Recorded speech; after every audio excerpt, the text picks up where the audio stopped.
Sticker என்னத்துக்கு? ஓய்வெடுங்க, தவறு கிடையாது. உதயநிதி ஸ்டாலின் எதிர்பார்த்தது துணை முதலமைச்சர் பதவி, கேட்டது கிடைச்சிச்சு. அப்ப யாரும் கேட்கறதுக்கு தகுதி இல்லைல்ல. தகுதி உள்ள ஆட்சி தான் கேட்க முடியாது, கேட்டு தான் இருக்கிறாங்க. என்ன கேட்ட அரசியலை பொறுத்த வரைக்கும் பிசினஸ் ஆக்கிட்டாங்க. சேவையா பார்க்கல, பிசினஸா பாக்குறாங்க. விஜய் மக்கள் நடிகனா தான் பாக்குறாங்க தவிர ஒரு அரசியல்வாதியா பார்க்கல. ஒரு காமன் சென்ஸ் இருக்கணும், நல்லா படித்த இளைஞர்கள்லாம் சிந்திக்கணும். இன்னும் வரைக்கும் அவர் களத்துல வரல. களத்துல வராம எத்தனையோ நான் முதலமைச்சரா தான் வருவேன், எத்தனையோ ஆட்சியில பங்கு அதிகாரத்துல பங்குன்னு சொல்றதுக்கு முன்னாடி அப்போ எந்த விதத்துல அவர் சொல்றாருன்னா தான் ஒரு நடிகை, எனக்கு பின்னாடி ஒரு ரசிகர் பட்டாளம் எப்படியும் அவங்களாம் என்ன ஓட்டு போட்டுருவாங்கன்னு அந்த கான்பிடென்ட்ல அவர் சொல்றாரு. நான் கேட்கிறேன், விஜய் அவர்கள் என்ன பண்ணியிருக்கிறார் சார்? நான் இப்போ சொல்றேன், விஜயா வந்தாருன்னா நான் கூட ஏத்துப்பேன். ஆனா விஜய் ஓட்டுக்காக அங்க நடிச்சது என்னால ஏத்துக்க முடியல. எனக்கு எதுவும் விஜய்க்கு தனிப்பட்ட விதத்துல எதுவுமே கிடையாது. இன்னைக்கு உங்களுடைய தொகுதியில கூட உங்களால இது வரைக்கும் போட முடியல. ஆனா என்ன ஒண்ணுன்னா, இப்ப இருக்கிற கூட்டணியில எல்லாம் ஏன் வாய முடிக்கிறான்னா, அவங்களுக்கு எல்லாம் ஆட்சியிலையும் தர முடியாது, அதிகாரத்திலையும் தர முடியாது. ஆனா இது ஒண்ணா நான் தரேன், எல்லா செலவும் நான் எடுத்துக்கிறேன். முட்டாளாக்கிக்கிறானுங்க மக்களை.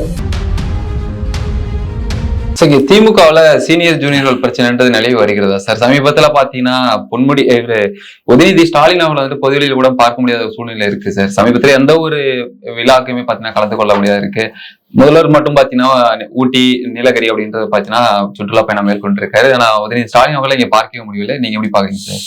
முதல்ல எனக்கு என்ன ஒரு விஷயம்னா, நீலகிரிக்கு சுற்றுலா போனா போங்க, வேணான்னு சொல்ல வரல. நான் முதலமைச்சரை சொல்றேன். ஏன்னா நீங்க ஓய்வு எடுக்கலாம், தவறு கிடையாது. ஆனா அங்க போய் நீங்க களத்துல நான் ஆய்வு நடத்துறேன், அதை நடத்துறேன், இது நடத்துறேன்னு சொல்லி ராசா வச்சு பில்டப் பண்ணா, ராசா பில்டப்ல பேர் போன ஒரு ஆளு. அங்க போயிட்டு ஒரு நாளைக்கு ஒரு 2-3 சீனை இங்க போட்டுட்டு தம்ம என்னன்னா உள்ள பாருங்க, எந்த இடத்துல போனாலும் முதலமைச்சர் அயராம உழைக்கிறதுக்கு அந்த ஸ்டிக்கர் என்னத்துக்கு? ஓய்வெடுங்க, தவறு கிடையாது.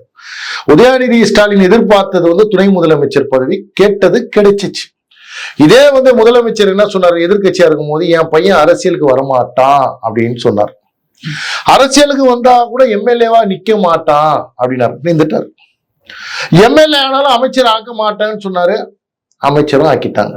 அமைச்சர் ஆயிட்டோடனே ஒரு திறமையான வாலிபர் அவர் முதலமைச்சர் கொடுத்தே ஆகணும்னு சொல்லி இருக்கிற அத்தனை அமைச்சர்களும் முதலமைச்சர் ஸ்டாலின் காலில் ஊண்டு பெறனாங்க. ஆனா அவ்வளவு தகுதி அவர்கிட்ட இருக்குதுங்க. எக்கப்பட்ட நாலேஜ் உள்ள ஒரு பர்சனு, ரொம்ப சிறப்பா வழி நடத்தக்கூடிய ஒருத்தர். ஏன்னா எலெக்ஷனுக்கு முன்னாடி டாய்லெட்டுக்குள்ளெல்லாம் தலையை விட்டு எட்டி பார்த்தவர் இன்னைக்கு போனா ஆட்சிக்கு 4 வருஷம் ஆயிட்டு கூட அந்த திருவிழியா கூட எட்டி பார்க்க மாட்டேன்றாரு. ஆனா நீங்க பார்க்க போனீங்கன்னா அவர் அடுத்த குறிக்கோள் முதலமைச்சரா இருந்தா மட்டும்தான் நான் சுற்றுப்பயணத்துக்கு வருவேன், மக்களை சந்திப்பேன். நீங்க எழுதி கொடுக்குற அந்த 4 ஸ்டெப்பு கூட கீழே ஆஹா ஆஹான்னு ஒரு 10 பேர் வச்சு பில்டப் பண்ணக்கூடிய உதயநிதி ஸ்டாலின் திறமையானவரானதும் மக்கள் தான் தீர்மானிக்கணும். அதே நேரத்தில் இதே உதயநிதி ஸ்டாலின் என்ன சொன்னார்னா, எத்தனை சீனியர்கள் இருக்கிறாங்க, அத்தனை சீனியர்கள் முக்கியத்துவம் கொடுப்பாரப்பா அப்படின்னு சொல்லும் போது, இன்னைக்கு முதலமைச்சர் பக்கத்துல எவன் உட்காந்துன்னா அவங்க புள்ளதான் உட்காந்துக்கிறார்.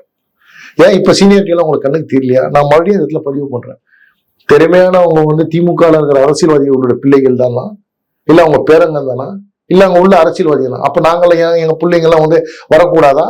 ஆட்சி அதிகாரத்துல வரக்கூடாதா? ஏன் எங்களுக்கு எல்லாம் அறிவு இல்லையா? நான் பிறக்கும் போதே கடவுள்கிட்ட 8-10 வரத்தை வாங்கிட்டு இறங்கணும் இவரு. என்ன சார் நான் கேட்கிறேன்? ஒவ்வொரு அமைச்சரும் போனா அவன் பிள்ளைக்கு அப்புறம் புள்ள. என்ன சார் நான் கேட்கிறேன்? இப்படின்னா எங்கிருந்து சார் நாடு உருப்படும்? ஒரே ஒரு சட்டத்தை போட சொல்லுங்க. அரசியல் அடுத்தது இவங்க குடும்பத்துல இருக்கிற ஒருத்தர் கூட இதுக்குள்ள வரமாட்டாங்கன்னு சொல்லி யாராவது இங்க இருக்கிற ஒரு அரசியல்வாதியை மக்கள் மத்தியில வாக்குறுதி கொடுக்க சொல்லுங்க. எந்த கட்சியிலுமே கிடையாது. அவன் வரும்போதே அவன் பொண்டாட்டியை கூட்டு வரான், பொண்டாட்டிக்கு வந்தவன் பொண்ணு கூட்டு வந்தான், பொண்ணு வந்தா பொண்ணுக்கு பிறந்த பேரனை கொண்டு வந்துடுறான். கேட்டா குடும்ப ஆட்சி. அப்ப யாரும் கேட்கறதுக்கு தகுதி இல்லைல்ல. தகுதி உள்ள ஆட்சி தான் கேட்க முடியாது, கேட்டு தான் இருக்கிறாங்க. என்ன கேட்ட அரசியலை பொறுத்த வரைக்கும் பிசினஸ் ஆக்கிட்டானுங்க. சேவையா பார்க்கல, பிசினஸா பாக்குறாங்க. இன்னைக்கு நான் ஓட்டுக்கு பணம் கொடுத்துட்டே உன்னை விலை குத்து வாங்கிறேன். இது மக்கள் மேலதான் தப்பு. மக்களுக்கு இருக்கணும் அந்த விழிப்புணர்வு. இன்னைக்கு அவன் புள்ள நின்றே ஓடி இப்ப 4 வருஷத்துல எதுவுமே கொடுக்கல. இப்ப 1000 பேரை விடுபட்டவங்களுக்கு எல்லாம் 1000 ரூபாய் கொடுக்குறேன்னு சொன்னோன்னே நீங்க போய் அவனுக்கு தான் ஓட்டு போடுவீங்க. அப்ப உங்களுக்கு கொடுக்குற 1000 ரூபாய் நீங்க திருப்தி ஆயிட்டீங்கன்னா, அப்போ இந்த மாதிரி கிறுக்கு பசங்களும் தத்தி பசங்களும் தான் நீங்க அந்த ஒரு ஆட்சிக்கும் அதிகாரத்துக்கு வருவாங்க. கடைசியில ஒரு சிஎம் பதவிக்கு எந்த அளவு வேல்யூ இல்லாம ஆயிடுச்சு பாருங்க. இதற்கு காரணம் நான் அரசியல்வாதியை சொல்ல மாட்டேன். மக்களை தான் சொல்லுவேன். தேர்ந்தெடுக்க மக்கள் மேல தவறு. அவங்க என்னைக்கு வந்து திருந்துறாங்களோ அப்பதான் இந்த மாதிரி அரசியல்வாதிகள்லாம் திரும்புவாங்க. அதுக்கப்புறம் ஒன்னா உதயநிதி ஸ்டாலின் தீர்த்துருவானும் வருவாரு. நம்மளை நேர்ல சந்திக்கிறவங்க தான் நம்ம தேர்ந்தெடுக்கணும். நம்மளுடைய வழிகளை புரிஞ்சவனுக்கு தான் நம்ம வந்து தேர்ந்தெடுக்கணும். நம்ம குடும்பத்தோட ஒருத்தனா இருந்தா மட்டும்தான் தேர்ந்தெடுக்க முடியும். இன்னைக்கு அந்த மாதிரி கிடையாது. காலை சுத்தி வந்தா பதவி கொடுத்துடுறாங்க, கூடிய சுத்தினா பதவியை கொடுத்துடுறாங்க. அவனுக்கு என்ன குவாலிட்டி இருக்குதுன்னு கூட பார்க்க மாட்டேன்றாங்க. அவனுக்கு என்ன தகுதி இருக்குதுன்னு கூட தெரிஞ்சுக்க மாட்டேன்றாங்க. இவன் மக்களுக்கு சேவை செய்வானா கூட புரிஞ்சுக்க மாட்டேன்றாங்க. சிபாரிசு சிபாரிசு சிபாரிசு சிபாரிசு தூக்கிட்டு வந்து அவனை உட்கார வச்சுனா அவன் எல்லாத்தையும் அழிச்சிட்டே போயிடறான். தயவு செய்து ஒருத்தர் ஒரு பதவியில நியமிக்க வைக்கிற போது அவனுடைய பின்னணி விசாரிங்க. அவன் உண்மையுமே சேவை செய்யறதுக்கு வரானா இல்ல அவனுடைய செல்வாக்கு உயர்த்திக்கிறதுக்கு வரானான்னு மக்கள் சிந்திக்கிட்டோம். தலைவர்களும் சிந்திச்சா நல்லதுதான். சிறுபான்மையின மக்களின் உரிமையை பாதுகாக்கவும் அதற்கு எதிராக உள்ள அந்த வக்பு திருத்த சட்டத்தையும் பாத்தீங்கன்னா எதிர்த்து தொடர்ந்து தாவேக்கா வந்துட்டு போராடும் அப்படின்னு சொல்லி விஜய் வந்துட்டு ஸ்டேட்மெண்ட் விட்டுருக்காரு. உங்களோட கருத்து என்ன சார்? சார், விஜயோட ஸ்டேட்மெண்ட் நான் மறுபடியும் இந்த இடத்துல சொல்லணும். விஜயை வந்து இன்னும் மக்கள் வந்து நடிகனா தான் பாக்குறாங்க தவிர ஒரு அரசியல்வாதியா வந்து பார்க்கல. ஒரு காமன் சென்ஸ் இருக்கணும். நல்லா படித்த இளைஞர்கள்லாம் சிந்திக்கணும். இன்னும் வரைக்கும் வந்து அவர் களத்துல வரல.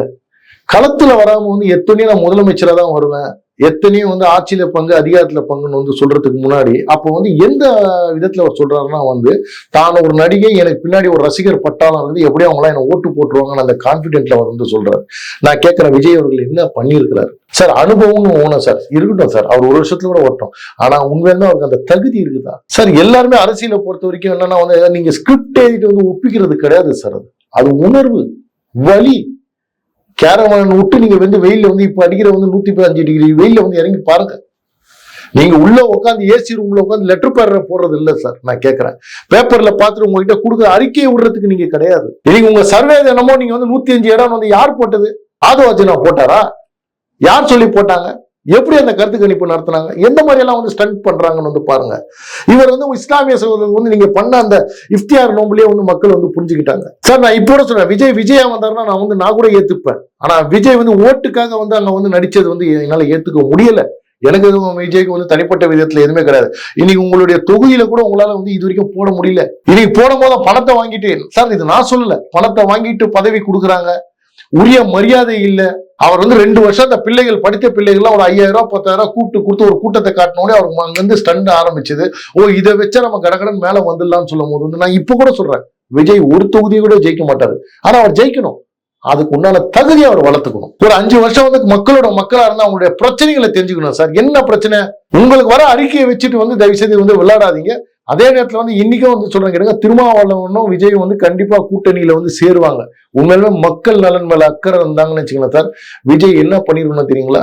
ஒரு கூட்டணி அமைச்சிருக்கணும். அந்த கூட்டணியில வந்து என்ன பண்ணோம்னா வந்து எங்களுக்கு வந்து இத்தனை சீட் வேணும், எங்களுக்கு வந்து இந்த அதிகாரம் கேளுங்க, வேண்டாம்னு சொல்ல வரல.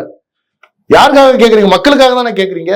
ஆனா என்ன ஒண்ணுன்னா இப்ப இருக்கிற கூட்டணியில எல்லாம் ஏன் வாய முடிக்கிறான்னா அவங்களுக்கு எல்லாம் வந்து ஆட்சியிலையும் தர முடியாது, அதிகாரியிலையும் தர முடியாது. ஆனா இது ஒண்ணா நான் தரேன், எல்லா செலவும் நான் எடுத்துக்கிறேன். முட்டாளாக்கிறானுங்க மக்களை. இன்னைக்கு வக்போர்டுக்காக வந்து விஜய் வந்து பாடுபடணும்னால நான் அப்போ ஒரே விஷயத்த வந்து கேட்கிறேன், வக்போர்டுக்காக பாடுபடுற விஜய் அறநிலையத்துறைக்காக பாடுபட வேண்டியது தானே? ஏன் அதை வந்து சொல்ல மாட்டேன்றாரு? அதுவும் ஒரு பப்ளிக் கோயிலுடைய சொத்து, யாருடைய சொத்து? மக்கள் வந்து அன்பளிப்பா கொடுத்த சொத்து தானே. இதை வச்சு வந்து பேங்க்ல வந்து லோன் எடுக்கிறாங்க, வட்டி வாங்குறாங்க. அந்த காசுல வந்து இன்னைக்கு வந்து போனா இன்னைக்கு கோயில் ப்ராப்பர்ட்டி எல்லாம் எத்தனை பேர் இந்த ஆண்டாண்டே அவங்களுக்கு எதிராக வந்து விஜய் குரல் கொடுக்க மாட்டேன்றாரு? ஏன் குறிப்பா இஸ்லாமியர்களுக்கு? இப்போ வந்து சமீபத்துல வந்து ஒரு பேரணி வந்து முதலமைச்சர் நடத்தினாரு. உண்மையிலும் ஒரு வெட்கக்கேடான ஒரு விஷயம். கருணாஸ் பேசினார் பாருங்க. என்ன பேசுறாரு கருணாஸ்? 1 மணி நேரம் வந்து டிஜிபி ஆபீஸ்ல இருந்து வந்து தீவுத்திடர் வரைக்கும் அந்த நடந்த பேரணியிலேயே வந்து என்னன்னா போரே நிறுத்திட்டாங்களா. எனக்கு ஒரு செகண்ட் என்ன தெரியுமா தோணிச்சு, அடடா எந்த மாதிரி ஒரு முதலமைச்சர் நம்மளுக்கு கிடைச்சிருக்காரு. இது நம்மளுக்கு முன்னாடியே தெரிஞ்சிருந்தா நம்ம வந்து பாகிஸ்தான் பார்டர்ல அமைச்சிருக்கலாம், இந்தாண்ட உக்ரைன் பார்டர்ல அமைச்சிருக்கலாம். அட ஏயா இவங்க சொல்ற மாதிரி வந்து ஐநா சபையுடைய தலைவராகவே ஆக்கியிருக்கலாம். அதை கூட மீறி போனா போப் பண்ற மாதிரி கூட இவரை உட்கார வச்சிடலாம். ஒரு அமைதிக்கு ஒரு வழிவகுது. என்ன ஒரு தேஜஸ், என்ன ஒரு பார்வை. பாவீங்களா, சொம்பு தூக்குங்க.